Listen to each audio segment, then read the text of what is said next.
So guys, are you ready to be disgusted straight after eating? Please continue.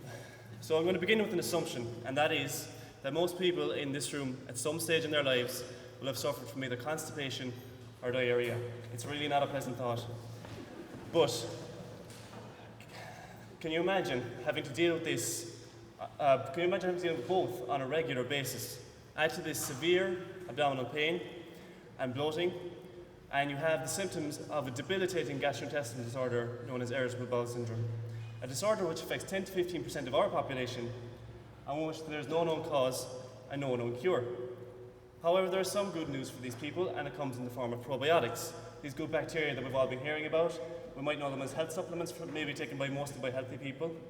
But researchers in UCC and in the UK have shown that probiotics can in fact be used to relieve these patients of their abdominal discomfort, their bloating, and whether they have constipation or diarrhea, it can relieve this too, leaving our patient a much happier person. And so it's like some kind of a miracle drug or a miracle bug, if you will.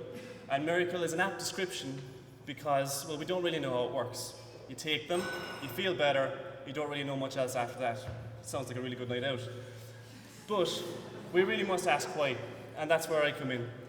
I'm interested in the diarrhea constipation aspect, and in particular fluid and water levels in the intestine. And what I mean by fluid and water levels, simply put, if we look inside the intestine, hopefully it'll continue on there. If we look inside the intestine, if you have too much water in your intestine, you'll get diarrhea. If you don't have enough water in your intestine, you get constipation. And giving these patients bacteria or probiotics helps to strike the perfect balance between the two.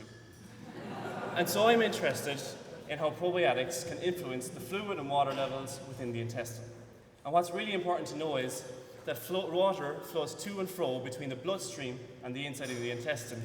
And this is controlled by the intestinal wall. And so to investigate this, I focus on the intestinal wall using an instrument known as the Using chamber, which will appear.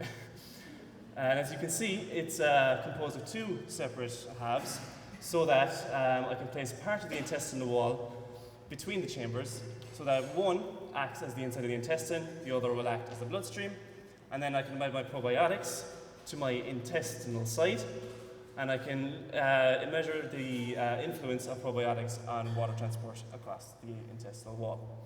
And so with my research, I hope to further the understanding of probiotics, not just as health supplements for healthy people, but as novel and effective medicine for people suffering with debilitating gastrointestinal disorders, both here in Ireland and around the globe. So thank you very much for your time, and I hope you enjoyed it.